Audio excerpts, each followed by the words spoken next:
or place your own. It's entirely up to you. Just make sure you set that deposit limit. Enjoy the game, and I will see you next time. You win some, you lose more. For free and confidential support, call the number on the screen or visit the website. And on a night like this, we look forward to a qualifier between the Wildcats and Southeast Melbourne Phoenix. The winner goes through to the semis. The loser will have one life left. Oh, my goodness! What? Pinda in the corner from outside. Why, here he is again. Oh, another three for Angus Glover on a break. Watch out! And he is red hot right now. We'll get it flushed in by Hunter. Bryce, down the back he goes. He's bringing the crowd alive now. Here's Bryce with the two. It was a destructive Perth Wildcats in that second half. They turned it on, poured in the points, and they move through to the next rounds. Hello and welcome to the Hungry Jacks NBL Round 7 matchup between the Southeast Melbourne Phoenix and the Perth Wildcats. As you just saw there, the last time these two teams met was in the seeding qualifier, where the Perth Wildcats charged home to get a monstrous win. Of course, today they are two different look teams, but both are looking to build on their winning ways. And I'm joined now by two NBL legends, Derek Rucker and Andrew Gaze. Thank you. Welcome in, guys. Derek, we'll chat first about Perth. They recently toppled Tassie, and JLA was the star. Joel Akul Jr. is a great player. We know JLA is so talented on the offensive end. And in that victory the other night, Andrew, he was the main reason why it happened. They had a tough game down in Tasmania for the Ignite Cup, and JLA put in 23.6 rebounds. He's versatile on the offensive end. He can get you inside. He can take you outside off the bounce.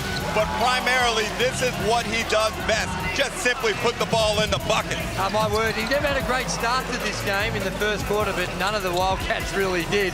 But he is so versatile, and the big issue for him is staying out of foul trouble. Fouled out of the game already, and he's just got to take care of the work on the defensive end, and the Wildcats are a whole lot better. Well, Gazy, it is a bit of a different look, Perth Wildcats today. Dylan Windler returns from injury, and they're also going to play their new import, David Duke Jr., for the first time. How do you see John really get the best out of him? Well, it's going to, only time will tell. He's not just stereotypical point guard, but what he does, he brings a lot of experience, big time college, Providence University in the Big East, played with the Brooklyn Nets, spent a little bit of time with the San Antonio Spurs. He's about 6'3", 6'4". Spoke to John really before the game. Love the bounce. That means very athletic, and I just think he's just got to ease his way into it, because, Derek, it's not easy coming into a team that's had a good win and then just trying to figure out how to develop your role. On the other hand, for Phoenix, Nathan Sobey's arguably in career best form, age 35. He certainly is, and you look at his numbers, he's averaging about 22 a game. But Andrew, it's not the totals, it's the efficiency. He's shooting it at 46% from the field, including 40% from the three, which would be a career high should he go on with it. He lit up the Sydney Kings for 33 points last Thursday night. Then he went back to Brisbane. You remember what happened on his departure. They said, get up out of here, and Sobey gave them 27. He averaged 30 a game last round, and I expect a big game from him today here at JCA. Well, in other news for the Southeast Melbourne Phoenix, Josh King has now officially been coaching the team for a year, and he's got a pretty impressive home record. He's won 15 of their last 16 home games, and he has never dropped a home game at John Cain Arena. He very kindly let us send a camera into his pre-game address. Let's take a listen. Guarding the ball, let's stunt, let's make them see hands and bodies coming up the floor. Okay, the league starts off on Henschel. You got Duke coming off the bench, and then you got number 40, Pepper. Remember him coming off the bench now, looking to get shots up quickly, especially those reload shots off of offensive rebounds, which we want to do a good job of today. Wendler, let's test him out early. Hasn't played in a while. Remember, we're cutting everything low to high. Doesn't matter who it is to start. Cut and then up with high hand closeouts. All right, cut doesn't mean go all the way under. You get to the level, get under, and now we're here. Remember, they re-scream, we know what we're doing. Well, we should be in for an exciting afternoon of hoops. Let's get over to Joel Peterson with the starting lineup. Thank you, Steph. Look forward to hearing more from you throughout the course of the afternoon. No surprises for Josh King. He's going with the same five that started every game so far for the South East Melbourne Phoenix. While for John Rillie, Dylan Windler comes back into the lineup, replacing David Aquera. Out there with Henschel, Rillie, Doolittle, and Joe Lual-Achul Jr. The challenges are mounting behind Melbourne United. South East Melbourne second, Perth fourth. Can either of these teams plant their flag in the sand today as being the best of the rest in NBL 26 in the early part of the season? Perth with the ball on the offensive end to start. JLA on a straight rip, gets to the bucket immediately. And we just talked about how dangerous he is starting with the ball out on the perimeter. He is the best in the league in terms of big men able to put the ball on the deck and score. Sobey. Oh my. Continues his form from last week. It is, and Geordie Hunt has been really good for the Phoenix to start this season at both ends of the floor, but he's going to have his hands full trying to keep JLA out of the paint. As will that Perth backcourt trying to curtail Nathan Sobey's influence on the game. Had 62 points in 2 games last weekend. Dylan Windler back from that ankle injury to boost this Perth lineup. Perth 4-1 on the road this season. Here's Lewis, who's been shooting it with confidence. Foul on the loose ball. Geordie Hunter finds himself on the floor early. Of course, South East Melbourne haven't played since they played Brisbane last Saturday. A 23-point win for them up in the River City. Perth defeated Tassie on Wednesday and came from a long way back in that game as well, Drewy. 17 down at the end of that opening term. Yeah, my word, they were impressive because it was a shaky start coming off a gut-wrenching loss. So they bounced back well, and my glory-filled days. Nathan Sobey just continuing an offensive onslaught to start the season. Scintillating stuff from Sobey, and Henschel comes right back. Well, Drew, you said he was an MVP candidate in last night's game, and he fires again. You can see his confidence and his rhythm. He really believes in himself, and those 3 shots taken were really good from a technical perspective. 500th three-pointer of his career, that make as well for Nathan Sobey. Angus Glover's 1 away from 200 in the ball game today. We look at Sobey coming off, and Henschel gonna have to stay tight and connected to the body and not allow him to raise up, because he's playing at that level right now, Drew, where even good defense may not be enough. Yeah, I think you've got to be more physical with him when he's coming off those screens. Even that time, Henschel goes underneath. Offensive foul on Geordie Hunter, called for a moving screen. And Joel, there are some enticing matchups. You know, John Brown on Doolittle is fascinating, one that the viewers need to keep an eye on. Doolittle signed to a long-term contract with the Wildcats, expected to be a leader and one of their top players for years to come. But John Brown, there is no other defensive force in the competition like him. He sort of takes your game plan as an opposition coach, puts it in the microwave and melts it. What he does is he provides such versatility on the defensive end. He's 3rd, I believe, in steals per game. Always active. Doolittle rising up, can't hit. Lewis is elevating for the rebounds. Foul on Ben Henschel in that play. That's a big-time rebound, Andrew. And there are a lot of NBA scouts in the house today here at John Cain Arena. Looking notably at, of course, the next star, Malik Lewis. I'm sure they got some eyes on Foxwell and Ben Henschel from the Perth Wildcats. Gianluca Pasucci from the Detroit Pistons is one of them. They're Director of Global Scouting. So there are some well-trained eyes. Henschel stepped on the sideline. Your point around the matchups is a really good one, Ruck. Even the fact that you've got Foxwell and Riley's emerged this season. Foxwell's continued his development. And here he is, scurrying inside and finishing right on cue. Andrew, he's so slippery and smart. He knows how to score the basketball, and that instinct is hard to teach. And those who haven't watched a lot of basketball recently and the way Phoenix are playing, they haven't changed the rule to an 8-second shot clock. This is just the way they play. And why wouldn't you? When you're playing like this, Sobey, another 3 in transition. Full of confidence as we look at the Amy replay. Great find by Lewis. He knows Sobey is in the zone. So rather than push the attack button, he kicks it out and Sobey splashes the 3. And Drew, you know, one of the greatest scorers we've ever seen. It doesn't matter where you are on the floor. If you get that thing with the right flow, it's a bucket, and that's where Nathan Sobey is right now. 8 points on 3 or 4 shooting. He is a one-man fire pit at the moment. He's Nathan Sobey. Southeast Melbourne at home, lead by 6. We're in the zone in the Hungry Jacks NBL today, and we're mic'd up with Owen Foxwell. What are getting your vibes right now? What's your vibes?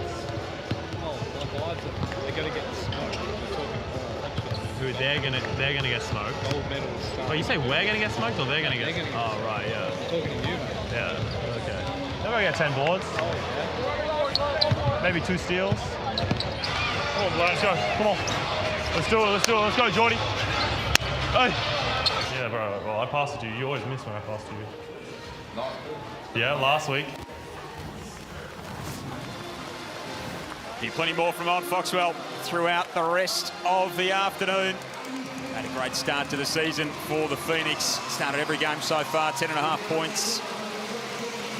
And Joel, the Phoenix were under a bit of scrutiny after their performance in the preseason, but Andrew, I always maintain with the depth and the quality of their Australian / local players, that they're always going to be a chance to be competitive on any given night, but they've far exceeded what even I thought was possible early. Look, Jaron really go all the way inside. Continues to impress, does the Wildcats DP. Continues to earn the trust of his coach as well. Foxwell curling off the screen. Wet gets his way inside, puts up an awkward one going to the hoop, and he will step to the line. You're not going to see too many elongated plays in the half court, a lot of any sort of great misdirection, but it's aggressive, and Josh King still instills a lot of confidence, and he also instills an intensity to play at. We got the chance to speak to him before the game, and his ideal is he only wants his guys playing 22, 24 minutes a game. I saw your blood pressure raise up real quick when he said that. Well, it's the way they are playing, I guess that makes a whole lot of sense because they are up and in. Well, they're number 2 in the league in defensive rating, and they play with a great intensity. So I suppose with the way he expects him to conduct himself on the defensive end, he may believe it's only possible to play 25 minutes max. They lead the league in scoring, and the good thing about it is a lot of it's coming off assists. They're also, I think, number 2 in the league in assists. So they share it around. A couple of plenty of statistical categories in the early part of the season. The Phoenix, number 2 offense, number 2 defense. Sobey rifles the pass cross court. Lewis got a hand on it. Hunter tries to set up Foxwell. Good activity from Aquera. Foxwell steps into a 3. He's a little bit strong. Brown keeps it alive. They had 26 offensive rebounds against Brisbane the other night. And that was a nice heads-up play there by John Brown. He realized Hunter was going to be free based on how JLA responded to the ball coming off the rim, and Hunter just wasn't aware, and Josh King lost his mind on the sidelines. It seemed hear him frustrated with Geordie Hunter. We're going to have a chat to Josh King in the second half as well. Great access from the Southeast Melbourne Phoenix coach. John Brown and Doolittle banging bodies off the ball. Doolittle gets the catch up top. Brown's right up in his grill, not giving him an inch of space. Doolittle had the pass come ricochet back to him, eventually got it to Pepper. And Elijah Pepper stays hot. But comes into this game after a career high in Tasmania. 31 points in his last 2, 19 on Wednesday. Foxwell, the reversal, fall off the rim. Doolittle, the hit-ahead pass to David Duke Jr. for his first points as a Wildcat. Nice patience there on the D-cell finish. A high-quality game early on. Ketchalier out there now in the two-man game with Foxwell. Spinning his way. Good activity from Brown to keep it alive and add 2 more for the Phoenix. Drew right away. Doolittle having some problems with Brown's activity. That's 3 times now where Brown's got hands on the ball on the offensive glass. Aquera from outside. Game number 50 as a Wildcat. Splashes in the early triple. Coming off the best game of his career, according to his coach. Yeah, I tend to agree. He's been an evolving player. She's got all the tools you'd want. Great athlete, good size. And if you can knock down that 3-ball consistently, he's going to see his minutes increase. So here's Duke Jr. As Drew told you earlier, out of Providence College, loses the ball there. Terrific defense from Lewis to poke it loose. Sobey back the other way in attack mode. Ball spills out of court. It'll come back with Perth. Steph Baumgartel's courtside step. It has been quite the journey for David Duke Jr. to get to the Perth Wildcats. It certainly has. The poor guy landed on Monday from a flight from Rhode Island. He travelled to Tassie on Tuesday, straight to Melbourne from there. He's probably absolutely exhausted. I did ask him if he knew where he was, and the good news is he does know that he is in Melbourne. But yeah, he spent less than 24 hours at his new home city. The positive for him, though, is that even though he is from near New York City, he says he likes the slow life on the beach, so Perth sounds perfect. A place you know very well as well, Steph. Hopefully you gave him a few local spots around the great city of Perth. Here's Pepper in the corner. No good on that occasion. And Iwandu pulls down the rebound out there with Brown, Liam Maldonado and Lewis at the moment for the Phoenix. Puts it on the floor outside to a Ketchalier who's playing with some real confidence. Can't hit that time. Aquera out there with Russo Nance, Doolittle, Duke Jr. and Pepper for the Wildcats. Doolittle hasn't been smooth early in this season, Andrew, on the offensive end. His scoring numbers are down, and John Brown has a way of disrupting players' confidence and not letting them play to their strengths. Yeah, that time I think it was Alier on him that time, who guarded him, but you're right. He had some really good moments at the end of that game against the Jack Jumpers. Maldonado throws the lob up to Alier, who takes the contact and finishes. He's another Phoenix player who's finding his way into this season. In that blowout victory over Brisbane, he had 5 offensive rebounds and had a significant impact on that game. Together a couple of good years in the NBL 1 with Mount Gambier and Ketchalier. Of course, Adelaide a couple of seasons ago, then to Melbourne, now to Southeast. You look at this Phoenix team, just the way they're built, as you see the replay there. Maldonado does a great job at doing what he does best, which is getting assists. But Andrew, the defensive physical profile of the Phoenix is suited towards going a long way in the postseason. Oh, my word. They extend it up, they're relentless. And any team that gets in a half-court set, they can push them out of it because of their intensity on the D. There are Russo Nance, who misses that one. 2 of 22 on the season now from outside. Dante Russo Nance can't hit at the rim. Aquera recycles it, puts it back in for 2. And the Wildcats are only 1 in arrears. Good fun start between these two teams at John Cain Arena. 2.5 minutes remaining in the opening term. Joel Peterson, Andrew Gaze, Derek Rucker, Steph Baumgartel with you. Sunday hoops in the Hungry Jacks NBL. Still a game to come this afternoon. Adelaide and Illawarra. And then we're back here tomorrow night as Melbourne takes on Sydney. The Kings coming off an absolute drubbing of the Brisbane Bullets in the late game yesterday. I'll bring plenty of confidence into this building tomorrow. Glover had 25 last time these two teams met in that seeding qualifier. 4 threes in the opening quarter of that game as Iwandu gets upstairs and is fouled. He'll step to the line. Iwandu is a guy that is still finding his way. Similar to what we're seeing from David Duke Jr. is that when you come into an established system and you're not there for the preseason and you don't get the same chance to engage with your teammates, the NBL is so tough these days. It's not like it has historically been where just skill is good enough. Well, I think Maldonado has started to find his role in this team. And one of the luxuries of being an import with Southeast Melbourne is the construct and the talent that you have in the local players. And you have a really good next star, Malik Lewis. Well, it's a really good point you make, because you look at these 3 imports, 2 of them are averaging below 10, and one, and Maldonado is right on 10. Right. That's what they do. They turn you over, Drew. They extend that pressure. They do it so well. Maldonado can't finish. They force the most turnovers in the competition. And again, Maldonado is right up and in on Dante Rousseau-Nance. Called for the foul on that occasion. Now, full disclosure, Andrew, I was very critical of Maldonado through the first 4 rounds of the season. It looked like he just didn't have the quickness. He didn't have the requisite offensive game. However, he has started to prove me wrong. He's distributing the ball well. He handles the ball well.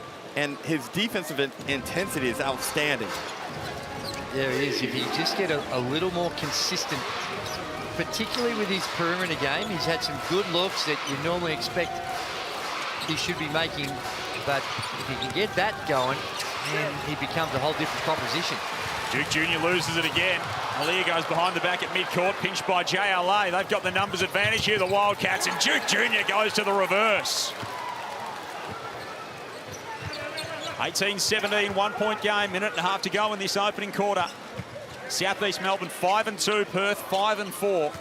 4-1 on the road so far this season, the Wildcats. This time it's a Perth steal. Rousseau-Nance takes it inside, finishes strong, and gives the Cats the lead. Now, we've been talking about Southeast Melbourne's defense and how strong it's been, but on the other side, Perth has improved significantly this season. Last year, they were giving up a lot of points per game, but they've tightened it up as they force a turnover there again. Number 5 in the opening term here. Wagstaff to JLA. Windler stepping back from way downtown. It rattles out and drops. That was nice. Took his time, didn't rush it. Once he knew he had the defender going by, the side step and then a little step back. Windler missing those games, doesn't seem to be needing too much to get himself back going again. In one of the prettiest strokes you'll want to see. Step, side step, back step, good extension. That's one of the better looking strokes in the competition, Derek. And he's one of the more balanced players in the league. No weaknesses in his game. Outstanding rebound, superb shooter. Wholesale changes for the Wildcats. Yeah. Birdle and Detchen really come in. Alia kicks it to the corner. Foxwell fires the triple and gets nothing but the bottom of the net. And Phoenix immediately up the floor to apply pressure. And I don't think they'll ever match the expectations of their coach in terms of intensity. No, that's not easy to do. Really backing down Foxwell. Little shake and bake from Jared Riley. What a great end to the opening term for the Perth Wildcats. 24-21. They lead it by 3 at the end of the opening term, thanks to Choice Hotels.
Let's go, baby. Come on. Hey! Behind you, JB! Onside! Get him right! Say hi. Say hi. Don't grab the shirt. Don't put us in a position to do it on that last play with Jaron. On the sideline? My bad on that smoky, so... Welcome back to John Cain Arena, where the Phoenix trail Perth by 3. I was just listening into Josh King. He says, we're all looking for a foul, stop waiting around the basket for them and pick up the pace. Thank you, Steph. Fascinating opening term. South East Melbourne got out ahead early. The Perth Wildcats came right back at them. Big part of it as well, Ruck. Points in the paint. The Wildcats dominating in that category. They are, and they're getting a lot of points in transition, which leads to layups as Iwandu misses a mid-range. But Andrew, the Perth bigs are doing a number right now on Southeast Melbourne's bigs as JLA attacks the rim, gets fouled, and Hunter is down on the floor. Yeah, and you talk about those points in 18 to 6, the points in the paint. That's a significant advantage, and a lot of it because... Oh, that didn't look good, did it? A lot of it's because the offensive transition. Hunter looks okay, though. You know, a little distressed, but... And the way they've been able to convert their attack from the defensive end has been exceptional, and that can be a byproduct when you are trying to extend your defense so high. You get it over the front line, you've got that extended pressure, you've got a numerical advantage, and that can lead to easier points at, or at the very least plays at the rim and points in the paint. well, with the pace being so high, I'm sure both coaches would hope that their teams can increase the ball security. Already 11 turnovers between the two teams. Relative strength for both of these teams. Generally look after the rock, and now the turnover for South East Melbourne. Luala Chul Jr. to Windler spinning through. He throws it straight back to Brown. Hit ahead pass to Sobey. He's got a one-do cross court. Hunter rattles down the rim. That's the best remedy for a hurt ankle. Yeah. Get a dunk on the other end. Still looks like he's hobbling a little bit. Dylan Windler, as we mentioned, been out of the game a little while. His internal GPS system just ran amok the last possession. I don't know what he went underneath the bucket. You look at the Amy replay. Nice play here. Sobey aware that Hunter is trailing. Two-hand flush. Right now, Andrew, I'm really liking this little subplot of Jaron Riley versus Owen Foxwell. There's a bit going on, isn't there? There is. Bit of both left-handed. Staring at each other. A little bit of chit-chat, not in a nasty way. Very promising young guards. Jaron really just leaning in to listen to the South East Melbourne huddle as well. I don't think either one lacks in confidence. Now, with the DNA of Jaron, you know, Johnny was a little cheeky. Yes. And he had some words for you. No doubt. And he was certainly prepared to tell you when things were going well as well. Johnny, really, Coach, really. Yep. I'm sure Vaughn Mayberry will support your theory there also, Andrew. It's only possible. Got well acquainted over the last little while, those two. And for our viewers at home who are checking out the new import, Wes Iwandu, we got pronunciation clarification before the game, Andrew. Yes, we did. Fine young man. John Brown lays that one home. Plenty of NBA experience. A lot of NBA experience for Iwandu. Started for the Orlando Magic for a good chunk of games. He's Detch in the corner, sizing up Nathan Sobey. Never looked like it. Shot clock running down. Decided to take the pressured three. David Foster about to check into the game. Brother Matt's running around with his game day official on. He works as part of the South East Melbourne front office, so he's been running around doing all the odds and ends of the game here today. Wando checks out. Foxwell, Lewis, Sobey, Brown, Foster, the 5. Got to get it in. Melbourne really does need to get it in. Doolittle's got to get it up. That won't fall. Lewis, the hit ahead to Sobey, who is sprinting up the floor. Good luck catching that man. Leaving at the worst of times for Nathan Sobey. That's always the strength of his game. Get out in transition, use his athleticism. He hasn't seemed to have lost a lot of his athleticism as he's aged. Because this is one, super quick, and then the ability to be going so quick and then elevate. That was nice. Career best numbers for points per game, career best numbers for steals. He's right up there in terms of three-point shooting, field goal percentage, turnovers. He's having a terrific season. And all those numbers are great, Joel, and you're 100% accurate. But right now, better than at any time in his career, he's contributing to winning. He looks highly engaged as Christian Doolittle hits 2. And that'll have the fans celebrating, including Rob, who is sitting next to you, Drewy, in the Southeast Melbourne corporate seats, wearing a Christian Doolittle jersey. Yep, don't think he'll be getting much good service. It's a bold choice as Foxwell's able to knock it down from outside. And John really calls for time. That'll give Southeast Melbourne something to like as they head back to the bench. 30-29, the Southeast Melbourne Phoenix lead. We were talking about Nathan Sobey and the great season that he's having. We're lucky enough to get access into the locker room of Southeast Melbourne to catch up with him pre-game. Wins under your belt now. Does it feel like things are starting to click into place? I think we're starting to figure out how we want to play and what we're trying to do, but we're going to continue to try and get better each and every night. That's been the motto all week this week, while we've had a big chance to practice the whole week and get ready for tonight. Speaking of continuing to get better each and every night, you seem to be in arguably your career best form. How are you still building and elevating each season? I mean, just the flow of the group, understanding where I fit in and where I get the shots and what it looks like and stuff like that. But yeah, I mean, I think it's a group effort for the most part. We're playing some good defensive ball that leads to the offensive end, which we've been able to capitalise on the last few games. And Drewy, I heard you mention last night that you believe Nathan Sobey may be in strong consideration for MVP if he continues at this rate. What have you really enjoyed about what he's doing, as opposed to what we saw 2 to 3 years ago in his frustrating years up at Brisbane? Well, it's an interesting one because the thing that sticks out the most is his efficiency right now. 40% from the three-point line, and some of the shots he's been taking, we've questioned over the years. Correct.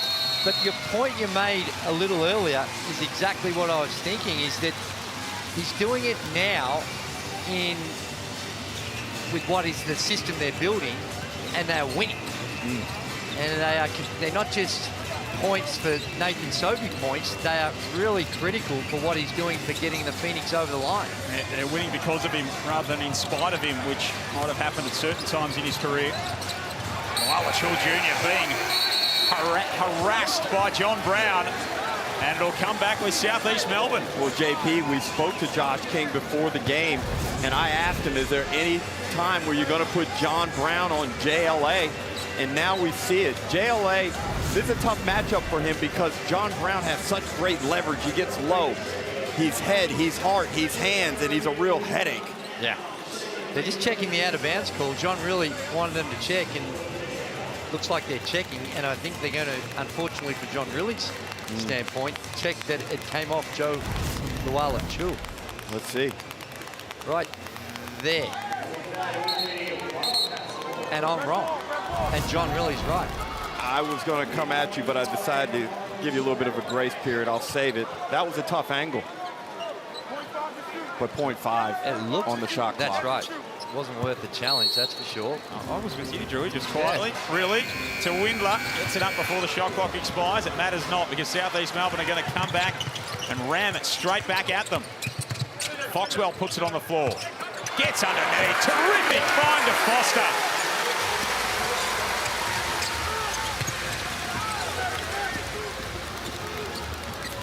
Very well constructed offense from Southeast Melbourne. Owen Foxwell facilitating it all, and Foster's left frustrated as he fouls Doolittle, who was rising up. A nice penetration here by Foxwell.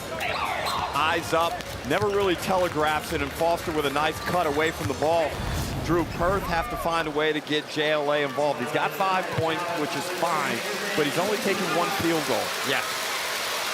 Yeah, well, but Phoenix's defense, they're doing a pretty good job of not allowing him to catch it. But Perth are doing a pretty good job at playing at a pace where they're not getting into a lot of half-court sets, and as such, it's not finding him right now. But he just needs to be patient in these moments because we've got a great game on our hands. And 1-point ball game. Well, David Duke Jr. will now get the matchup on Sobey, and they're in a wrestling match. Goes and has a chat to Vaughan Mabry. There's David Duke Jr. JLA had 23 on Wednesday, 19 after half-time. And the key stat for the Wildcats this season has been that when he scores 20-plus, they are 5-0. Yeah. Have not lost when he reaches that mark. Led the scoring in, I think, 7 games this season, Joel. So he's been a primary focus, as he should be. He's the big-ticket item. Another who's averaging career-best numbers in an array of statistical categories. Foster, and JLA got a piece of it, but Brown keeps it alive. Lewis, catch and shoot. That was a tough spot. Christian Doolittle's playing quarterback, and JLA's an awfully fine wide receiver. Well, that was a good run out by JLA. He had the closeout, and he just kept running. See right there, he closed out, and he wasn't going to be able to get back and test for the board, and it's a great pass. Excellent agility and coordination from a man that is right at 7 foot. Gets up and dunks that ball down. Playing tight end somewhere with moves like that, Ruck. You know I love the NFL, JP. I'm not sure JLL's got a tight end body, though. No. Might be one and done. Yeah. And what he means by that, one possession and done. Not a 3-down type player. In there for the goal line situation, and that's it. They'll go into him here again. It's JLA's red zone down there at the moment. And right now he's got a size advantage. Great he just read. rim ran, got in front of the rim, and it was a terrific find by Pepper. 6 points consecutively as Foster comes back, and he's giving them some really good minutes. Drew, he played his NBL 1 ball at the Keilor Thunder. Yeah. Played 5 years at Nevada as well in college, and he's doing some really nice things for Josh King at the moment, his young Daniel Foster, as he takes a seat. They're a good athlete, and he fits that mould of a Josh King type player with the energy up the floor. That time, perhaps a little overzealous, trying to pick up full court. Well, speaking of overzealous, the Phoenix have now committed 6 fouls in this quarter. We're not even halfway through it. And the Perth Wildcats, with David Duke missing the first one, but now they really got a chance to put a big score on the board in this second quarter by just attacking and putting Southeast Melbourne Phoenix under pressure on the defensive end. This would be an interesting way to introduce yourself to the NBL. He does make the second free throw. Imagine that first trip to the line, give away burgers in your competition. Little gift. He comes up with the second one. He made himself very popular with the away fans. Haven't won here in their last 5 outings, the Perth Wildcats. Go back to November 6, 2023. For the last time they tasted victory here at John Cain Arena. Aquera pulls that one off the rim. He wants to move it in transition. Doolittle up top. Spinning inside. Good defense from the Phoenix again. Foxwell's very good with his hands in situations like that. He's got great timing. He knows the angles with which to try and slap at the basketball. And creates a turnover there. Phoenix basketball. 6 turnovers for the Phoenix in the early going, 8 for the Wildcats. That's a little high. It's a few too many. Yeah, I think when both these teams, when you want to play at this pace, both coaches will live with a little elevated. It would still drive me crazy. Of course it would.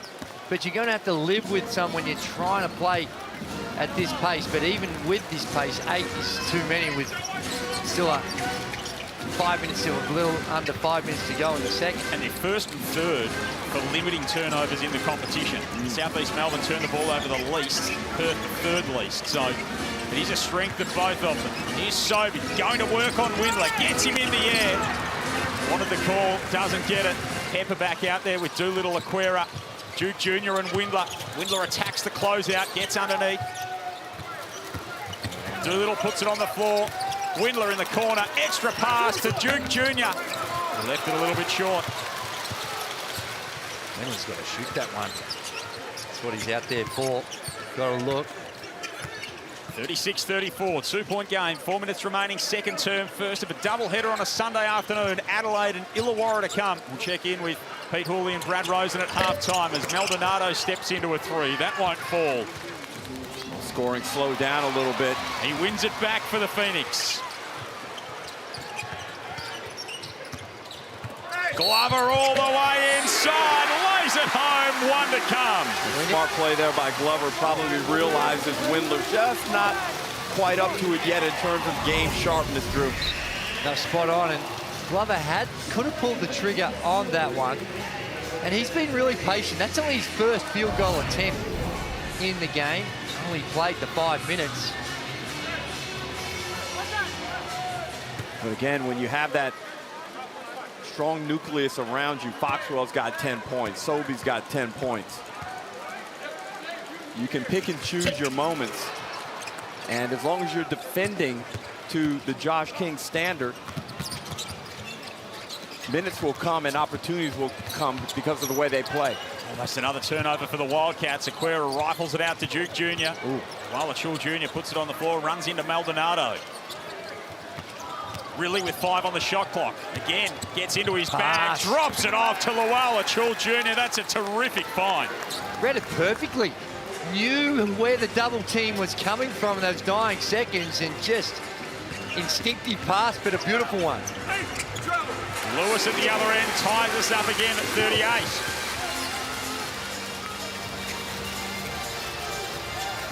Blake Lewis, his first field goal make of the afternoon. Lowell Achul Jr. at the other end. And that's a classic example of what we're talking about earlier on. When you're trying to extend the defense, you get over the top of it, and the Wildcats have been really aggressive at taking advantage of it. 13 points for JLA. He is 5 of 5 from the field. He is doing good things here for the Perth Wildcats as Awundo is fouled. So, Drew, you're talking about that Phoenix pressure up the floor, and they've been burnt a few times on it. Do you ever think about maybe coming out of that for a break, setting up your half-court defense and visiting the full-court pressure later in the game? Yeah, I think that's not the way that the Phoenix are built right now. That's not what he's trying to instill. As we mentioned, he's prepared to live with a couple of those, well, they're not errors, but when you're over-aggressive in the backcourt, live with getting burnt down the other end. And you're just hoping that ultimately it sets a tone and a pace of play that suits them. They are number one in causing turnovers for opponents, so it has been helpful for them so far this season. Number one in turnover differential, plus 9.6 a game. So they turn it over the least, and their opponents turn it over the most. It's a recipe for success, and it sort of follows a bit of a trend in the game at the moment worldwide, where that should have been 8 seconds. Yeah, I was about to say the same thing. A lot of teams are getting up and in. They're forcing mistakes or near mistakes. Foul is called on Lewis.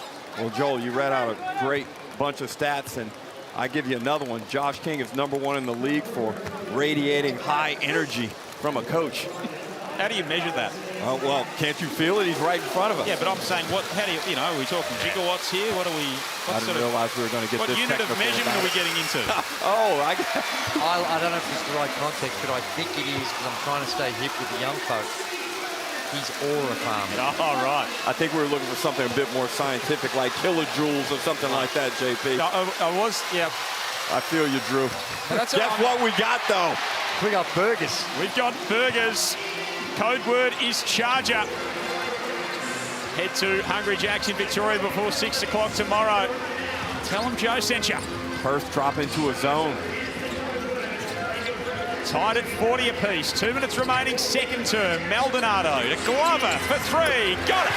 That's a zone buster right there. Well, They're #1 in the league for three-point field goals attempted and made per game. And we saw Glover knock down 7 threes a couple of weeks ago in the first half against Illawarra. And he's been patient today. But Maldonado does a good job of probing. And then right here, that's like a free throw for Glover. 6 of 9 for him outside for 25 points in that seeding qualifier against the Wildcats last year. Absolutely lit up the first half before Perth rattled home. Of course, they took Melbourne to 3 games. And South East Melbourne taking Illawarra to 3. Maldonado. Jaron really tried to slip it into the basket. That was a nice cut by Really. There was, and that's what caused the reach by Maldonado. And they're the types of actions when you've got a chronically overplaying defense. Those back cuts can expose the defense. It is still Indigenous round in the Hungry Jacks NBL, so to celebrate across round 6 and 7, you can support your team this season and purchase their Indigenous jersey, available now at nblstore.com.au, or scan the QR code to check them out and get a look at Adelaide's a little bit later on this evening. Front and centre there among the 10. Ghana country when they take on the Illawarra Hawks. That game from 4:30 Eastern Daylight Time, 4 o'clock if you're in South Australia, 1:30 out west. And Drew, let me put you in a good mood. Southeast Melbourne have made 16 shots. Yeah. On those 16, there are 14 assists. Beautiful. Wildcats not far behind them. 16 made shots, 11 assists. The thing that really sticks out for the Wildcats, the 9 turnovers. Glover for 3 again. Angus Glover's heating up. And that's never a good time for an opposition team. I feel more confident with Angus Glover's got a wide open 3 as opposed to him at the free throw line. He looks so smooth with that left-handed stroke. Jesse Wagstaff, who's still got that shiner below his left eye.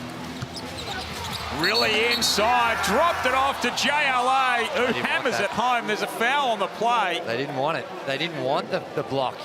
So the block was on the drive from Really as opposed to JLA's dunk. And Ken Eric is new to the NBL, but we've seen him call several plays like this where I believe, Andrew, the emphasis is that we are not calling that and letting the dunk go through. Yeah, well, Perth Wildcats would have preferred that. It sends Really, who's an elite free throw shooter, I might add, the coach's son, as he should. He is perfect. He's 13 of 13 so far on the season. Why? And I cannot be more confident that this is going to be 15. Right, now you try and flip it. No, 100%. There's no amount of jinx and hexing you can put on him, because this is just a guy that, you just look at a guy at the free throw line, and just the way the ball enters the net. Got a beautiful stroke. See? Never in doubt. Never in doubt. That's why you're the greatest. Andrew Gaze alongside Derek Rucker. Steph Baumgartel courtside. Joel Peterson with you in commentary. 46-44, under a minute remaining in this first half. Iwundu tees up a 3. That won't go. Foxwell trying to build on this Southeast Melbourne lead. Sobey got Pepper in the air. That was a foul. Ooh, I don't know. It was a foul, Drew. You want to have a look at it? I would like to. I think that it was a good no call. Pepper from the baseline. That's no good. Half a minute remaining now. Perth playing the 2-for-1 game.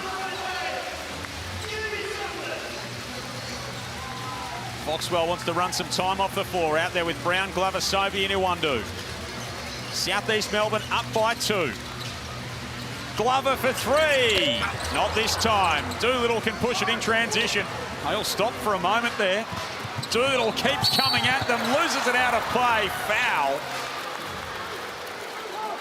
And Christian Doolittle will go to the line with a chance to tie it up at 46, right on the stroke of half-time. Strong push dribble there by Doolittle up the right sideline. Sobey was on his hip, and Doolittle was able to curate a foul and send himself to the line. In those 5 losses Perth have had here at John Cain Arena, dating back almost 2 years, they have trailed at half-time in each of them.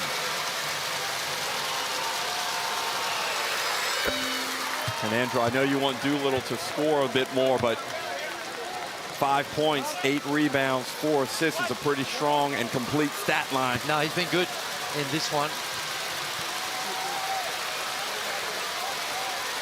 Passes the ball around the back and knocks down the second one calmly. 2.5 seconds remaining. Sobey gets free. The bomb! Almost for Nathan Sobey. And we are tied up at the half. 46 apiece. The Southeast Melbourne Phoenix and the Perth Wildcats. We expected a good one, Drew. We've got one at half-time. We've got a close one. We've got an entertaining one. We've got two teams going up and down, playing at a really high pace. And the defense has stood out, certainly for the Phoenix, causing having the Wildcats with those 9 turnovers. But we're all knotted up. Indeed we are. Angus Glover had the hot hand to end that second term. He's with Steph. He certainly does. Thanks, Joel. Angus, so just talking about your form out here, you're firing up, dropped a couple of threes. How are you feeling out there?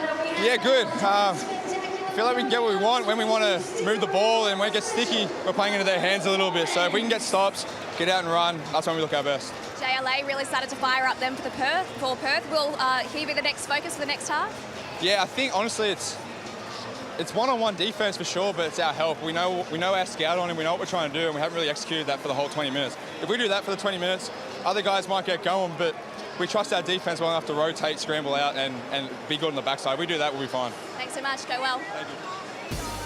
What a start to Sunday Hoops here at John Cain Arena. They are dead even going into the half. Stay with us. The boys will be back just after the break.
play in reverse. Go, JB, go. Screen. Lee, go screen him. Hey, look at me on that. Hey, that's on me. I gotta get back. Yeah! Oh! Good job.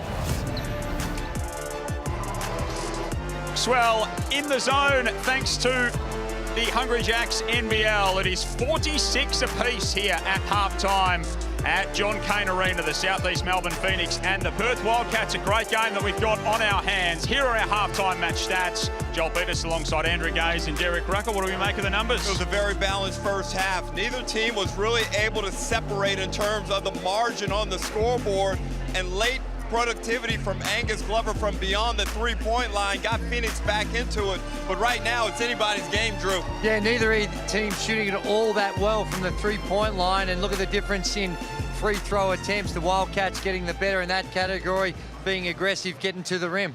The dominant force in the game so far has been Joe Loyola-Jewell Jr. He controlled the paint. That was really where Perth got going early in this game, Ruck. And he got off to a slow start. I mentioned in the call that he had only had one field goal attempt, but after that, they got him the ball. He got one in transition. He's such a threat and an imposing presence on the basketball court. It is criminal not to run stuff for him more consistently for the Perth Wildcats. Well, I think that Phoenix have done a good job trying to limit his catches. He's a perfect 5 of 5 from the field. And the way he can earn a few more shots is perhaps get on the glass, where he's yet to register a rebound, the big fella. Yeah, I got you. But look at the numbers. 13 points. He gets to the line, which was something I also like, Drew. And look, he's giving good effort.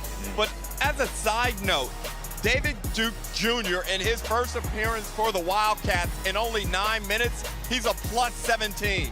Yeah, he's just quietly accumulating good things, this David Duke Jr. On the Southeast Melbourne side of things, Nathan Sobey came in red hot. We knew he would be a focal point, Drewy, and he started out in that vein. Yeah, he's just, as we mentioned, he's been spectacular. And the first 3 minutes, it's exploded with Louis. It looked like he was going to 140. Now, there were some adjustments being made, but he's going to be a big part of what they do. He's elite out in the open court in transition, which we've already seen right here. Puts on the jets, goes upstairs, tucks it in with the two hands. And they can't just expect him to continue to be doing his thing. They've got to be able to share it around. And in that second quarter, they might have went away from him a little as well. So continue to try and milk him as much as it can while he's hot. Hey, there's another game coming up after us that's all kinds of fascinating. We're tied at 46 apiece here. Right. Adelaide and Illawarra to come at the Adelaide Entertainment Centre. Let's check in with Jason Kadee and Brad Rosen. Brad, give us a bit of a vibe check in the building. Well, good afternoon. We're going to have a packed house here and we cannot wait. Jason and I have travelled over here and we're looking forward to today.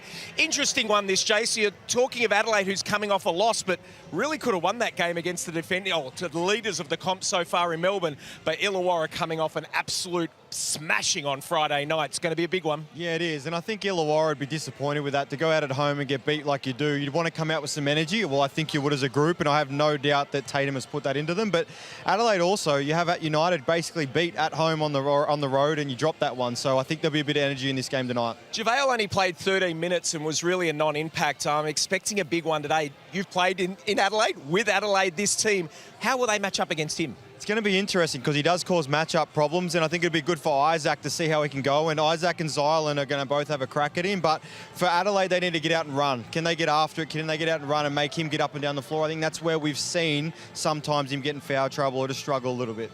We just had to try and find Jason because as he walks in here, about 7,000 people want to say hello to him. So we appreciate him coming into this. Enjoy the afternoon, all. Thank you, Brad. Thank you, Jace. Look forward to more from you. We've got plenty more here at JCA as well. Tied at 46 apiece, the Perth Wildcats and the Southeast Melbourne Phoenix. Big second half is next.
All tied up at halftime here at John Cain Arena, our VIP courtside seats. Thanks to Snapchat, you can see Brad Canning there, a tech and lifestyle creator. He's got a following of over 820,000 people across Snapchat and other social platforms.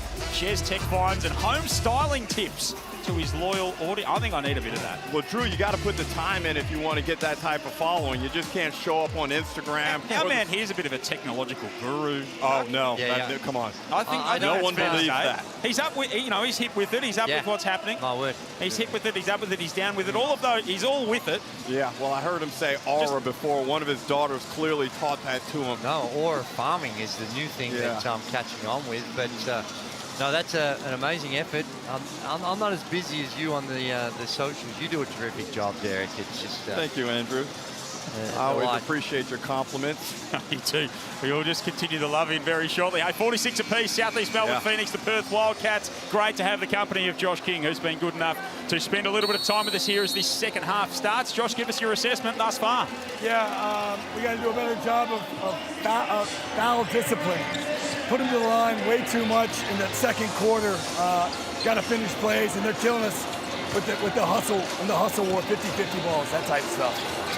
And your trademark this season's getting up and in, the extended defense. They've been able to expose you a little bit in transition, but I guess that's the way you're just going to play.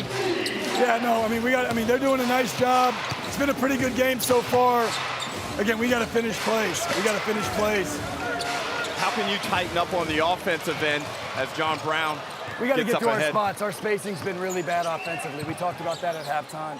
Getting to our spots. We've got 15 makes on 17, or 15 assists on 17 makes. We just got to get to our spots and keep the ball moving. And Angus Glover had the hot hand to end that second term. Josh, you feel like you're in a good space in terms of how your team is shooting the ball at the moment? Yeah. When we get good shots, yeah. But again, they've junked their defense up a little bit. We've kind of got stymied a little bit, so we got to do a better job here. Points in the paint really hurt you in that first half as well. With your defense, your half-court deep, they're able to get in there. And everything's at the basket, Andrew. Everything's been at the basket. Again, we got to do a better job. We got to clean that stuff up. Josh, really appreciate your time. Thanks for sharing a bit with us. Appreciate it. Drew, I like your courage in going in for one more question when it was clear that he wasn't feeling the situation. He's in a tight battle here. I'm under strict instructions. Right. Unlike yourself, I don't go rogue. I stick to the script. Well, I really appreciate that audacity by you. Sobey offline. Lewis to Brown, who was fouled on the way up. You can hear the tension in Josh King's voice. Well, you know what we did? We stopped, we helped him because while he was answering one of your questions, there was that penetration through the middle. And the body language, because he couldn't verbalize it, the body language clearly showed a little displeasure. And it's an issue. That's why I asked him the question. In that half court, everything's coming off the bounce, getting into the paint. So there is Josh King. So he coached his first game for Southeast Melbourne a year to the day yesterday against Tassie, a 77-75 win. In that time, they are 21-12 with he at the helm. They were the number 2 and 3 offense and defense, respectively, at the back end of last season. They're number 2 in both those categories so far this season. He's done a remarkable job since he came onto the scene. Well, the intel on Josh King prior to arriving here in Australia, that he was a young, talented coach, full of energy, very emotional. And it appears to me that the majority of his players have adjusted to what he does exceptionally well, and it looks like they're all benefiting from a performance perspective. Well, there's no doubt about their trademark and what's going to be their calling card, and we see it at both ends in the last couple of possessions. Up and in, and then trying to push the tempo on the offensive end, and it's been a successful formula so far this season. And again, that pressure. John Brown loves it. The technical foul on John, really. Wow. John really is irate. Well, I think he has an issue with whether or not this was really a backcourt violation. He's claiming it was hit out of his hands. And it's interesting, Joel, because I did some reading during the week, and they talked about effort being the stimulus for motivation. And if you look at this Phoenix team, it's high effort. They're after it all the time. And as that effort pays off for you and positive results, it makes you want to give more effort. It inspires you to do more. And I think that's the calling card for this team. John really needs to just settle down, be a little cautious now. Oh, that's just not good enough. Both on the ball and off the ball. He's got to do a better job of taking away that penetration, but there needs to be some semblance of help. Well, it's a nice little 7-0 run here from the Phoenix. Doolittle gets inside to snap that. I'm still shook by it. A, Ruck saying he was reading, and then B, what were you reading? What kind of sort of medical journal were you delving into? Very good, Joel. It was a neuroscience paper. Peer review. Joel, you know we both belong to that same nerds club. Oh, yeah, you're the president, no doubt. Really at the other end, knocks down a big three. Jaron really ties us up at 53, and these teams continue to trade blows. Bodies flying everywhere, Andrew. And Perth, right when you think they're going to lay down and Southeast Melbourne are going to run away, they run all 5 in a row.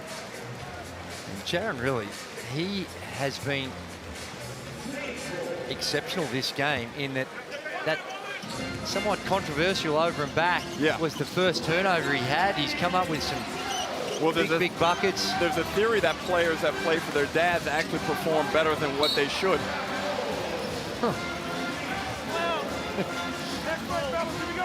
Well, any truth?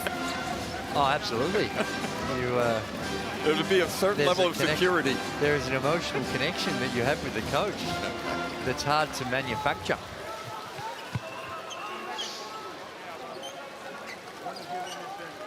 Okay, so John really is in the zone now. He's there. He's not messing around, and you're right, Andrew. He's towing it. He's got the game face on. That is for sure. He was just glaring. Well, it is hard to Mabry. appreciate a Phoenix game because they do put so much pressure on it. Doolittle at the other end, splashes in a three. Back-to-back triples for the Wildcats to take the lead once more. Great decision there by Doolittle in transition, starting to find space on the offensive end. And off a 7-0 Phoenix run, the Wildcats have gone on an 8-0 burst. Sobey throws it into the leg of Riley. And then we have a look at the replay and turnover.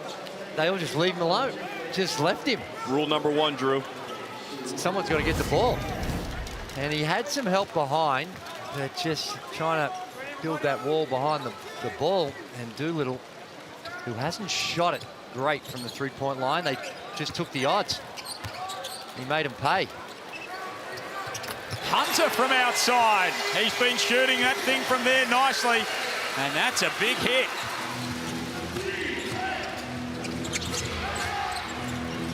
.55% on the season, Geordie Hunter from outside.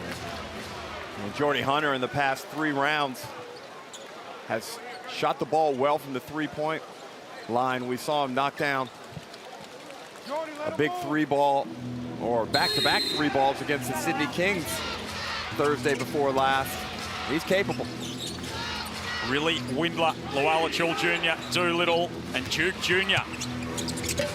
Yes, really drives to the cup. How easy, though. Just walks in and semi-contested layup. Lewis, Foxwell, Hunter, Glover, Sobey. The 5 for Josh King. Foxwell steps into a deep three. He shot that from across the Yarra. He hands Southeast Melbourne back the lead. Duke Jr. answers right back. And we are back and forth. Perth by 2.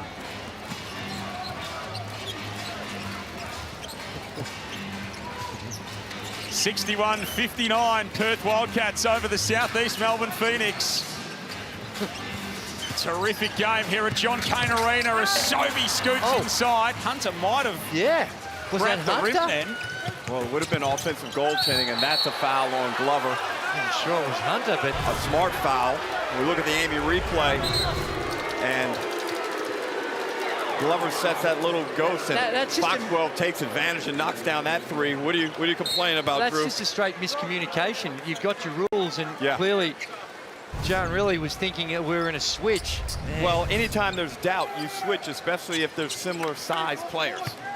Yeah.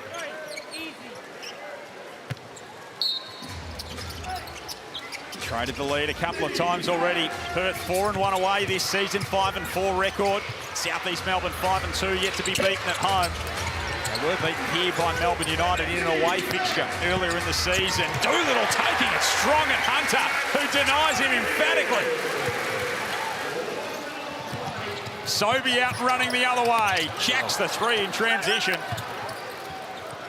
And that wasn't what the doctor ordered on that possession. No, that's one of those possessions where he feels like he hasn't had a touch, hasn't been involved enough, so injects himself with a rush three in transition. Makes amends instantly with the takeaway. Tries to find Lewis underneath. Pepper comes away with it. He ran into Glover at mid-court.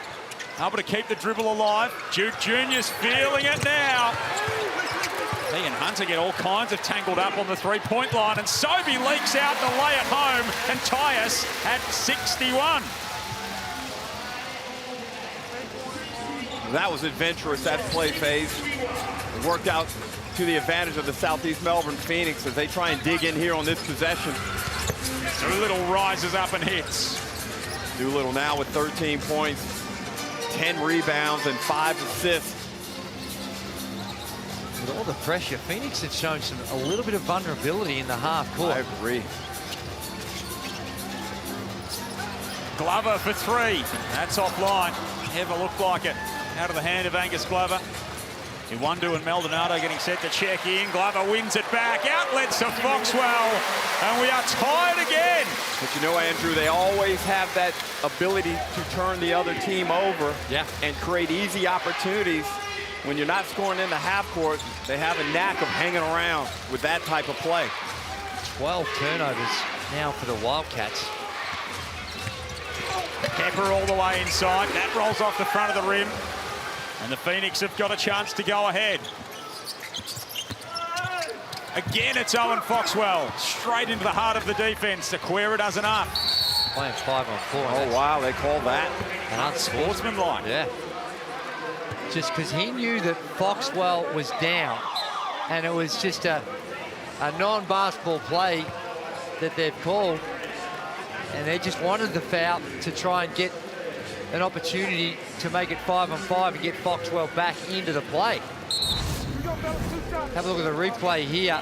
He sees Foxwell down, and just a grab, a wild grab, that there was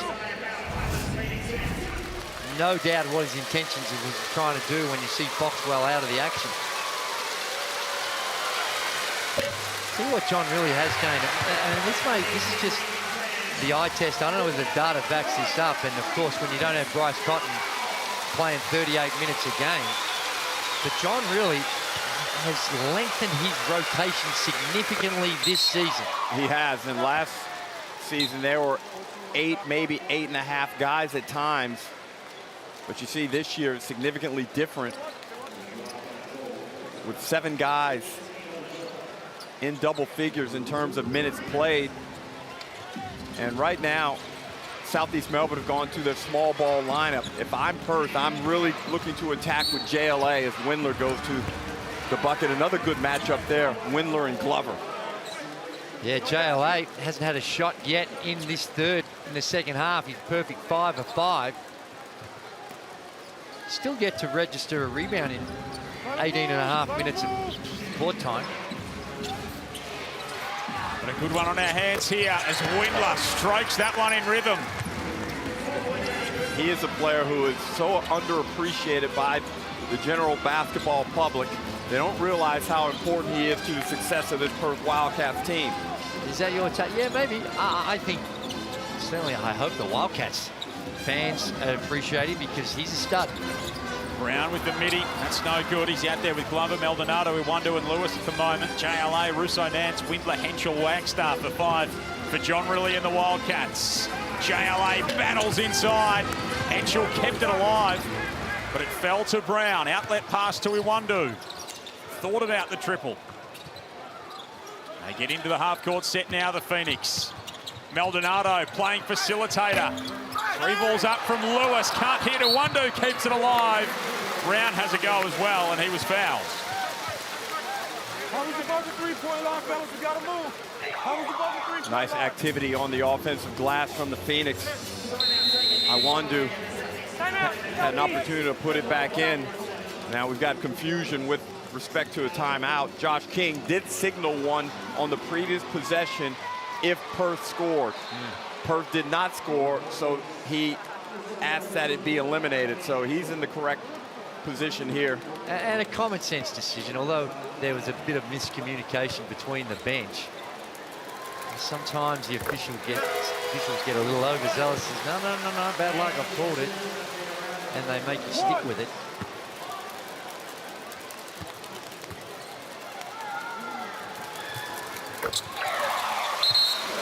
Brown with a couple. Just edges southeast Melbourne closer.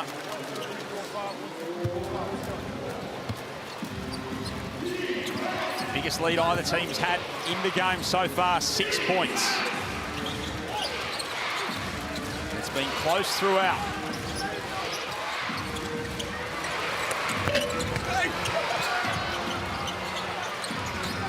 Henschel. Outside to Russo Nance, who stepped on the line. Both these teams have had an opportunity where they could just get a bit of an advantage, and you just feel like the Wildcats just let a moment slip. But that's been the way back and forth. As I mentioned, both the teams have had that fascinating game, Drew. Yeah, it is a cracking game. 2 high-quality teams going at it. 2 teams that are knocking on the door of those chasing the undefeated Melbourne United, who'll be in action here Monday night. Adelaide and Illawarra to come later this afternoon. Iwandu spins into the lane. He is fouled by Jaron Riley. Jaron Riley didn't get his angle of attack to the ball correct there.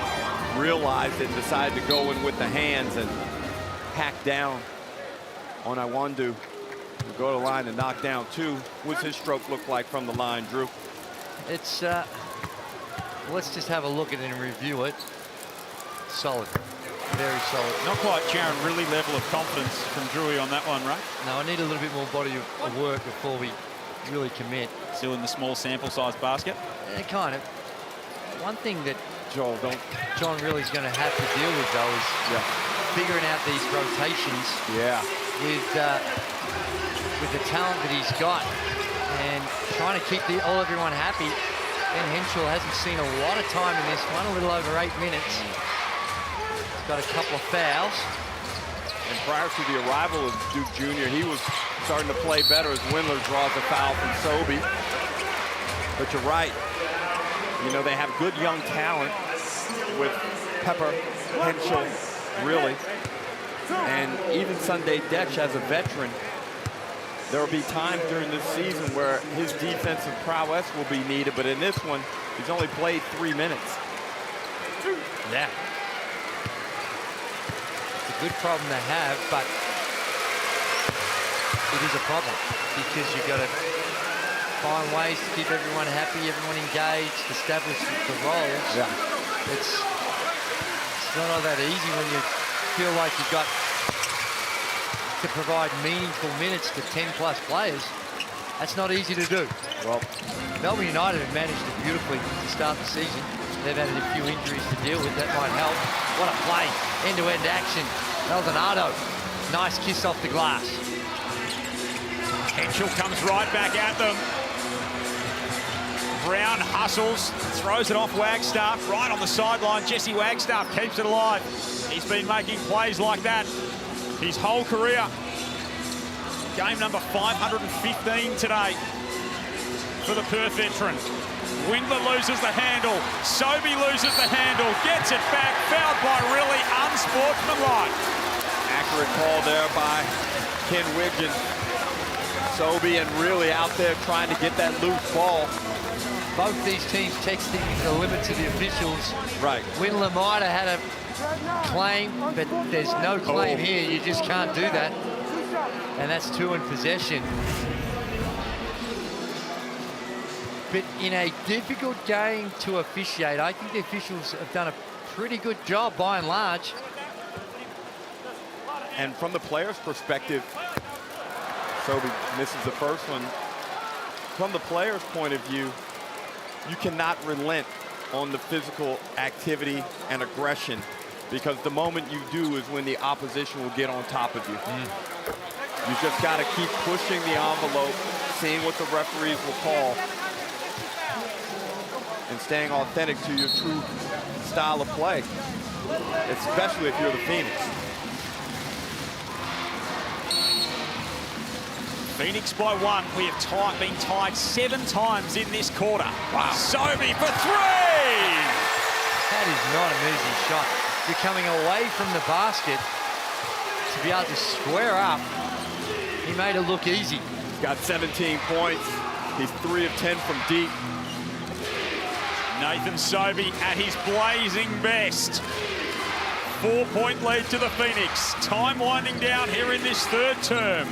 Windler from deep. Dylan Windler answers right back. Nice. Time yet for the Phoenix. 1-point game. Maldonado to Brown to beat the buzzer.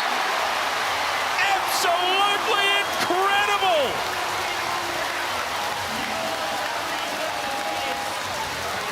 And this Sunday special is living up to the billing with a quarter to go. 1 left here in Melbourne. 75-72. John Brown heads us to 3/4 time on that. And there is still a lot more to write in this story yet.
Welcome back to John Cain Arena, where the Phoenix are up to start the final quarter, 75-72. To keep that momentum going, Derek and Casey, who do they need to limit more, JLA or Jaron Williams?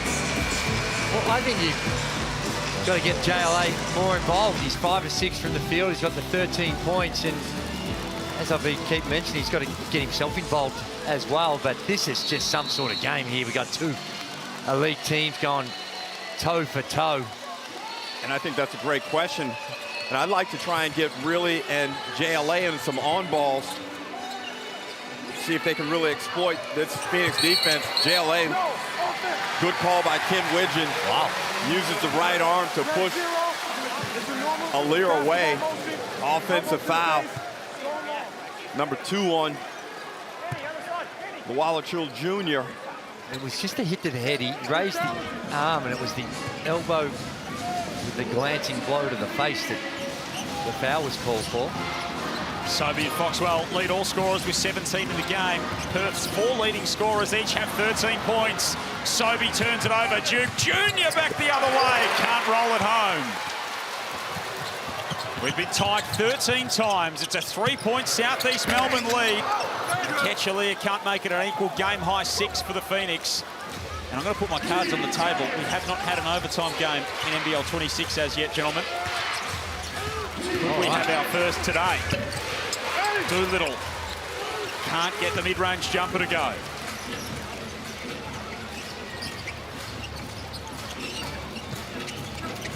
Wandu, Maldonado, Brown, Sobey, and Aaliyah out there. Maldonado hanging and hitting with one to come. That's a terrific move. Realized he had the mismatch out on the perimeter with JLA and hits him with a crossover right there, Drew. Yeah. Same foot, same hand finish, post contact, finishes the bucket. Maldonado with a big play for the Phoenix. Joe's got to take away the choices. Just force him one way. Well, maybe he thought he was. When he saw that crossover hit him, he didn't know what to do. Christian Doolittle bringing the ball up. He's got a double-double of 13 and 10. Duke Jr. putting the moves on. Got Sobey up in the air. Had it poked loose. Wow. And it'll go back in black. Duke has a real NBA body. He's a lot bigger than I thought he was. Strong, he's tall. I think he's going to be a good fit for the Wildcats once he figures out what's going on within the team and in the league. 8 points, 3 of 7 shooting. And as you flagged earlier, Rucky's plus 15 in 15 minutes. So he's having an impact while he is out there. He's fouled Maldonado there.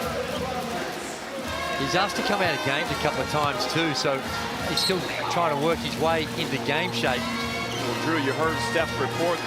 The guy's flown 3 times around the world to get here to Melbourne in the past 4 days. That'll wear you down. Some NBA eyes here. Liam Santamaria alongside Dave Anderson and Gianluca Pascucci, who is the Detroit Pistons Director of Scouting, here to watch Malik Lewis. And, of course, the Perth next star, Noah Kouakou-Herg, has played a couple of good games recently. So always NBA eyes on our competition, which is terrific to see. Great to have Gianluca Pascucci here. And Liam Santamaria keeps a good seat. Don't worry about that. Sobey from outside, rattles it home, and that is a roll that you only get in your hometown. Southeast Melbourne out by a game-high 8. They lead at 80-72.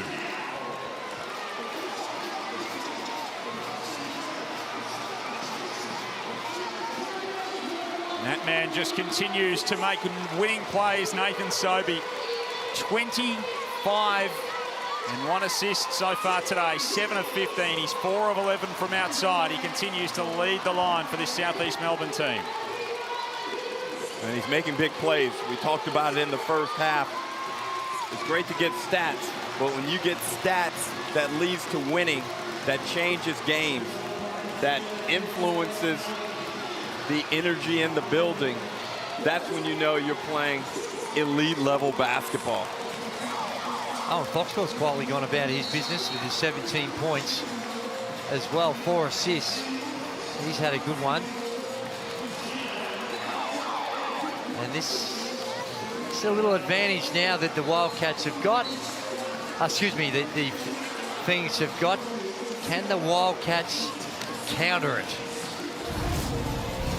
So 8-point lead to Southeast Melbourne, 80-72 after this from Nathan Sobey. And he has made 4 3-pointers today as we take a look at our Mitsubishi Motors 3-point leaderboard. He is 3rd on that. There are some red-hot shooters there. Angus Glover with 20 so far this season. 24 of the best, thanks to our friends at Mitsubishi Motors, Drewy. Yeah, they do a fine job, making some spectacularly good vehicles and are wonderful contributors to the NBL. Have been for a long time. Perth trying to eat into this margin. Luella Jr., Windler, Doodle, Riley, and Henschel out there at the moment. Jaron really putting the moves on. Sobey gets a hand in. Henschel outside. Can he hit here? He certainly can. Well, I'm sure it wasn't drawn up exactly that way in the timeout, but they'll take the 3 points. That was desperately needed. Ben Henschel had that breakout game round 1 2 seasons ago against the Southeast Melbourne Phoenix here. Sobey steps into one that time. He doesn't get the friendly bounce. And it's off the hands of Henschel and out of court. It'll stay with Southeast. 7 minutes remaining, 80-75. Joel Peterson, Andrew Gaze, Derek Rucker, Steph Baumgartel with you. Adelaide and Illawarra still to come this afternoon. Melbourne and Sydney here tomorrow. Sobey at the elbow. That won't fall. Out to Iwundu. Got it! They're giving Sobey too much space. And they've got to commit now to getting the ball out of his hands. It's just a 2 for Wes Iwundu.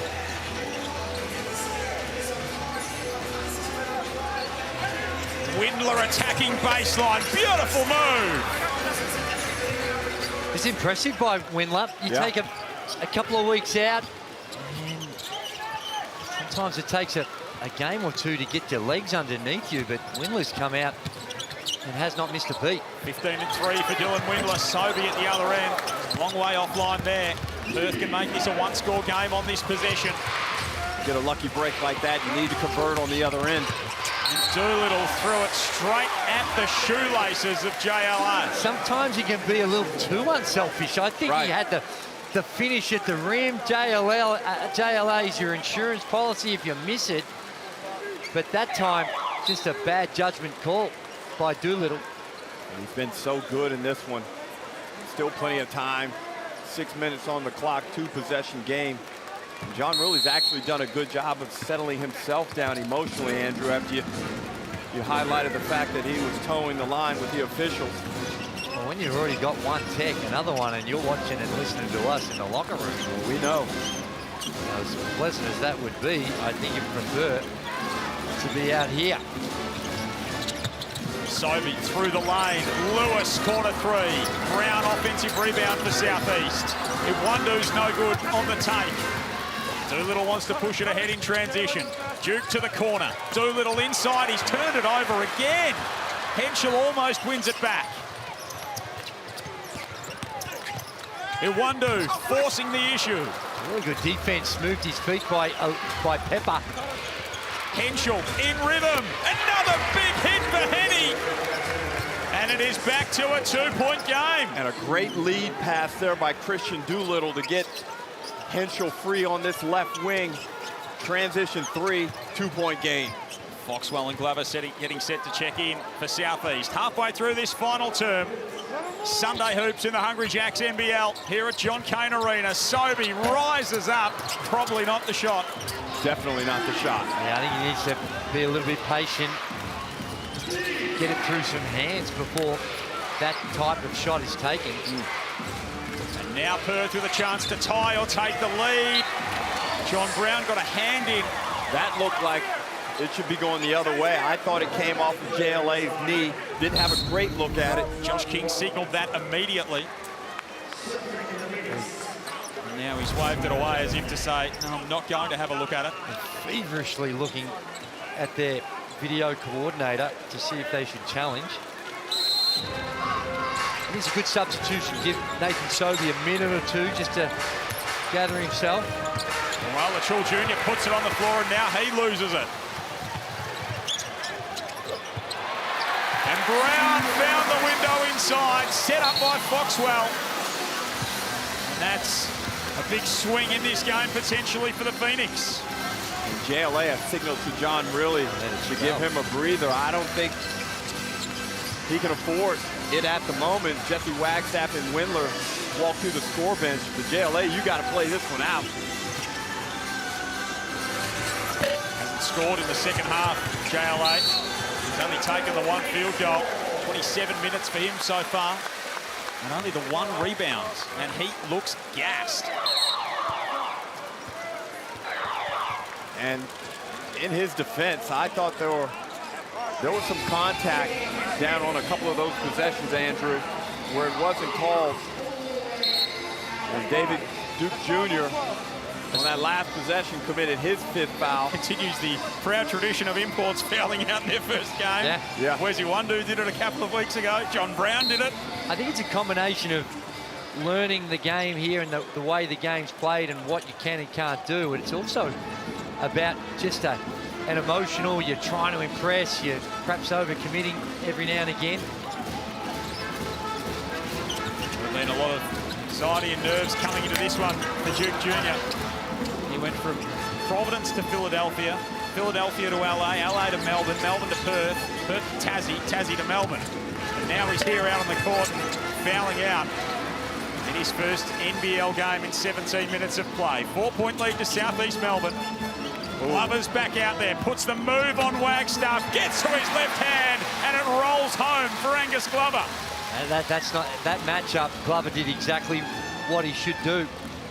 Really tested Wagstaff's lateral movement. Doolittle now banging bodies inside. Josh King just throwed a good old-fashioned tanky on the sideline, stomping his feet.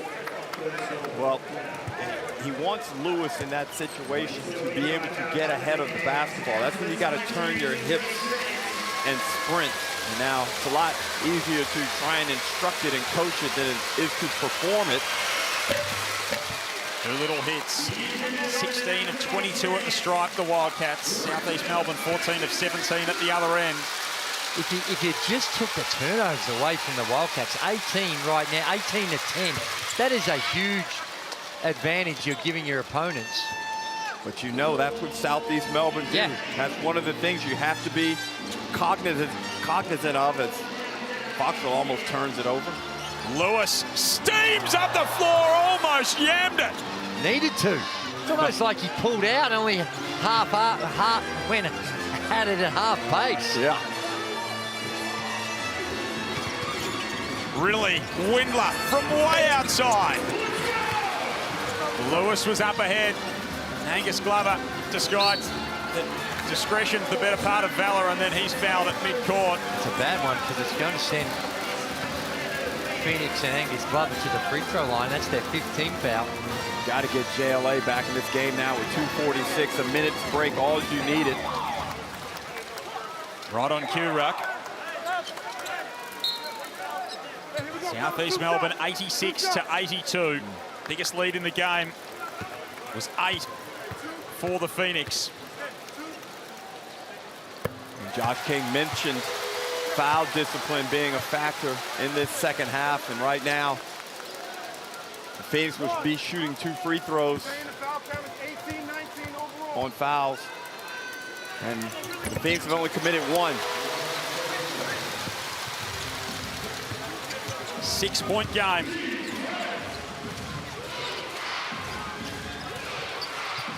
Long time since Southeast Melbourne have lost a home game here at JCA. Under Josh King, Doolittle from outside. Rebound secured by Foxwell. Riley and Glover get tangled up. Glover to Lewis. Big spot here for the next star. Foxwell from way downtown. There's no tyranny of distance for Owen Foxwell, who steps up in a big spot and knocks down the 3 from well outside the arc. Little penetration there by Lewis. Finds Foxwell out on punt road. He knocks it down from well behind the 3. Big time hit. He's got 20 points, 10 rebounds, 6 assists. Sorry, 5 assists. It's a good game nonetheless. Tangerine timeout, 2:17 remaining. Massive hit from Owen Foxwell. Let's head in the zone with him. Come on, fellas, let's do it. Run over him here.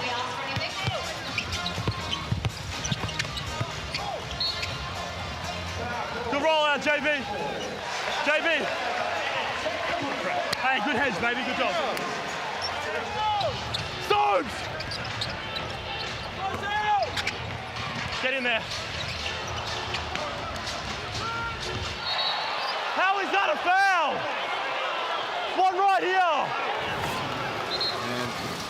Thank you to Hungry Jack for our In the Zone segment. And sorry, Drew. Foxwell, let's reset his stats. 20 points, 3 rebounds, 5 assists. But I've really been impressed at the development in his range beyond the three-point line. Yeah, absolutely. It's very reliable from there. Quick play, that's a good response by the Wildcats. 1, you get the 2, but you get it with only taking 5 or 6 seconds off. Oh, my. Team high 17 points for Doolittle.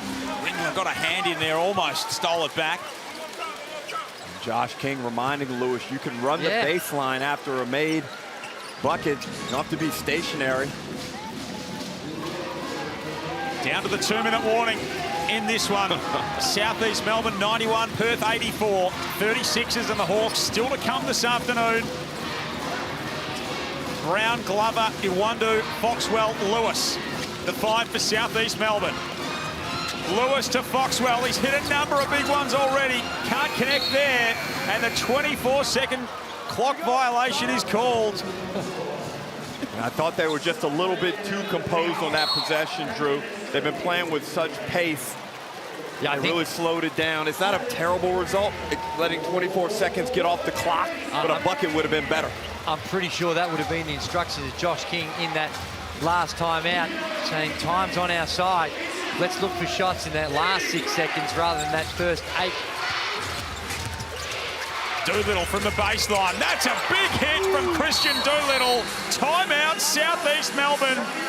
And that man is starting to put the Wildcats on his back. He's got their last couple of buckets, 19 in the game on the Amy replay. Yeah, it's not just the points where he's been really good. He's also got 13 boards to his name. So he's brought the energy and effort on the glass, and he stepped up as well, Drewy. Yeah, all around. This is the Christian Doolittle that we saw at the latter stages of last season, and come out in spectacular form. Now I think the instructions from Josh King will be similar in using the clock. He doesn't want anything quick. You can use the clock, but I just didn't like the energy. There wasn't speed off the ball. That I just thought they were a bit too stagnant. I just wanted, if Perth are expecting that, maybe you can zag here. It's a 2-possession game. If Perth get up the floor, I'm still telling my guys, if we get an opportunity early, go. That's who we are. Yeah, it's a good point. If you get something cheap and easy, don't back away from that. If not, no rushed threes or no rushed mid-range.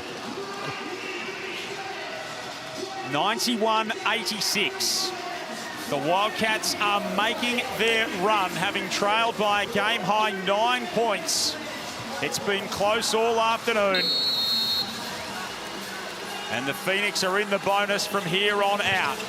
Brown, Sobey, Iwundu, Foxwell and Lewis, the lineup that's built this advantage for Josh King. JLA, Windler, Doolittle, Riley and Henschel on the other end for Perth. Foxwell splits the defense, gets inside, it falls off the rim.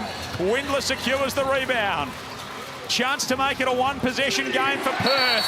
Riley rattles into Foxwell, offensive foul. I think they might challenge this.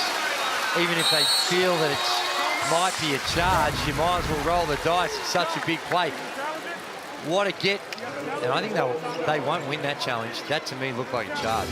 Wow, this is interesting because Foxwell reaches in. No, that's I think that's, well, I think it's a block, Drew. This is tough. And I would love to see it again from the other angle. But this is really a tough one, Joel. And I'm just on the fence. I'm not getting between you. The legend. If it's with full respect. But if it's not a charge, I don't know how you could ever get a charge in this circumstance. He's there. He's squared up. That's right down the numbers. So the call on the floor is a charge against Jaron Riley. And I don't think it was a charge, but I think the call will be upheld. Oh, my goodness. You got to see my way of thinking, Drew. Andrew Gaze just getting galaxy brain. Trying to figure out what you're saying because... What I'm saying is that they won't have enough to overturn it based on the call on the floor, but I'm not sure that technically... There we go. Yeah, unsuccessful challenge. That sounds just like a fancy way of hedging your bets, right, to be honest. If it had been called... If that is not a charge, then you almost got to eradicate that defensive strategy at any stage. We've had some good ones this year, this season. So Southeast Melbourne ball really out there with 4 fouls. Malik Lewis has 4 for the Phoenix. I think you got to go to Sobey here now, Drew. It is a 5-point game. Phoenix looking for their 6th win of the season to cement 2nd spot. They're trapping every on-ball. So if you're the Phoenix... Oh, JLA comes up with the steal. He read the passing lane beautifully. Gets out and gallops in transition. He got blocked by Sobey. We've got an offensive foul as Lewis hits Windler above the shoulders, but let's look at this play by Sobey. JLA elevates. Wow. Left-handed block shot. It's the extension of the arm. You see that right arm extending out? That's what they've called. If he doesn't extend the arm, then it's going to be a defensive foul. Dylan Windler's a little bit worse for wear.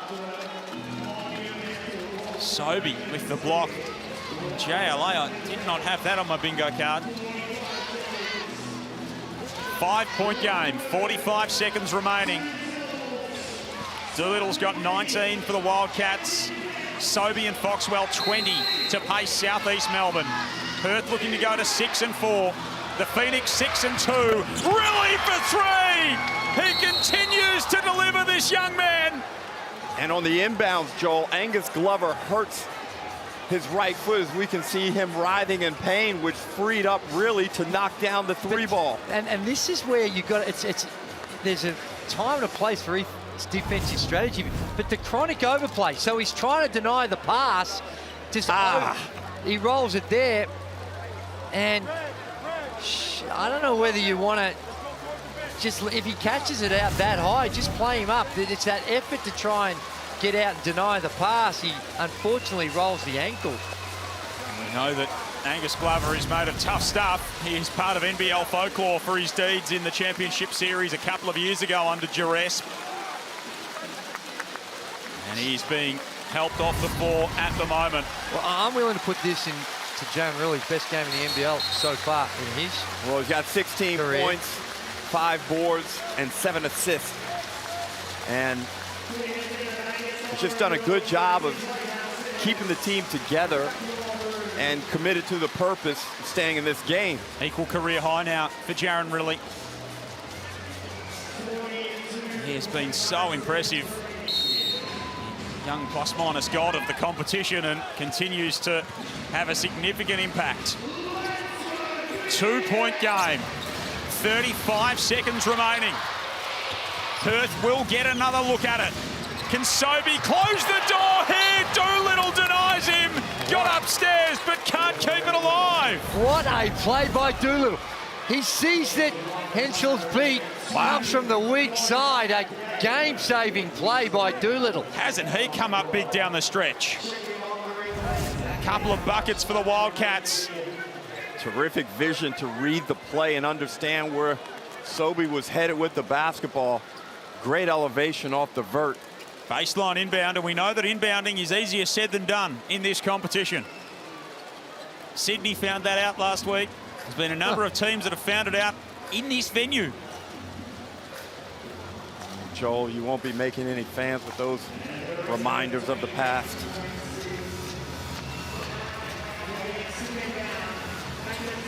Nine on the clock, but you are correct. Inbounding can be problematic. Sobey to inbound.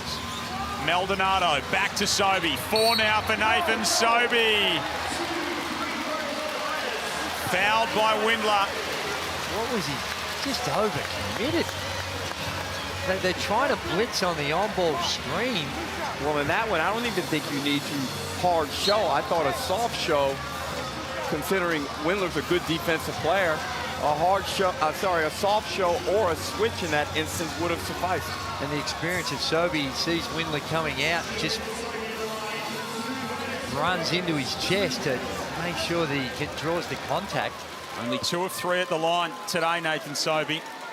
84% for his career at the free throw line. Up by 2, 24 seconds remaining. Wildcats don't have any timeouts either, so they can't I put the ball in Doolittle's hands and let him isolate on the push, provided it's a made bucket, Drew. Could yet be a twist in the tail here at John Cain Arena. Sobey makes the second free throw. Up to 22 on the afternoon. 84 points in his last 3 games. Henschel will bring it up the floor for Perth. Down by 4, 15 seconds remaining. Looking to go to 5-1 on the road this season. Now they get it to Doolittle. Fires away for 3, can't hit it. Who did that come off? It'll be a red ball. They will have a look at it. I thought Ben Henschel played around with it too much. That ball should have gone to Doolittle after the made free throw. As we see that ball. It's like it's come off Foxwell. So it's a good call by the officials. But you wanted to get that ball to Doolittle in the back court so he's got momentum and can push at his defender and create. Josh King signaling if it's our ball, he wants a timeout after this possession. Looked like it came off Foxwell from the other angle. Oh, did Windler's left hand get it last? I don't know if you can overrule it. Either way, the advantage clearly with the Wildcats. Almost like there was 2 hands on the ball at the same time. So 4-point game, 5 seconds remaining. It is borderline miracle territory from here for Perth. Well, Drew, obviously the play we're looking for here is something at the rim, a lob. And where JLA is positioned, I'd almost have him go to set the up screen and then fake and get the lob. It is going back with Southeast Melbourne after the review. Adjudged to have hit the hand of Dylan Windler last. Josh King calls for time. And that moves this game decidedly in the favour of Southeast Melbourne. Let's take another look. Windler's hand on the inside just looked like it maintained contact longer than Foxwell's hand. Yeah. So close. Of course, last Sunday, we had a couple of thrilling games in the Hungry Jacks NBL. We've got another one to come this afternoon. Adelaide and Illawarra still to come. So we'll send you there next. 93-89. Southeast Melbourne over the Perth Wildcats. That is what to come. That's going to be an awful lot of fun this afternoon. But what a game we've had here. The Southeast Melbourne Phoenix really stamping their credentials as one of the contenders. And the depth that they've got, the intensity that they can play at the defensive end. And they've found a way to be able to knock down threes when they needed them. And with Sobey performing at this level, you can say he is a top 10 player in the league and someone who has the ability to make big plays when needed. And that helps your prospects going deep into the playoffs. So what you're saying is he might feature on an edition of a list at some point. The combination of him and Foxwell's just had an outstanding game. Maldonado to inbounds. Iwundu is fouled by Windler. 93-89. Is it the kind of game for Perth where even if they lose narrowly, they don't lose any friends out of this one? Oh, they shouldn't. This is a team that's still a work in progress. They've had some injuries to deal with. They've got a new import coming in. I like their roster. I think that this team is only going to get better as the season rolls on. Yeah, and you can say similarly about the Southeast Melbourne Phoenix. That was about to be my point, is look at the lineup they have out there. It's so hard to game plan against Southeast Melbourne Phoenix because of their versatility, as Iwundu knocks down the second. Doolittle goes quarterback. It'll be intercepted by Owen Foxwell. And it was a Sunday fun day for Southeast Melbourne, who again plant their flag in the sand as one of the key challenges in NBL 26. They take down the Perth Wildcats to stay perfect on their home floor. 6-2 for the season, Southeast, and they win it 94-89. Well, an outstanding defensive fourth quarter by Southeast Melbourne Phoenix. They restrict the Perth Wildcats to 17 points, and Owen Foxwell with 23-5 is our Foot Locker player of the game. And deservedly so. He stepped up big. at some big moments. And as we mentioned, high-quality game. And the Perth Wildcats have come away from this one really disappointed, but I think quietly confident about how the future may look. They feel like two teams that'll be in this season for a long, long time. South East Melbourne get it done in Sunday Hoops, 94-89. We'll break it all down on the other side of this.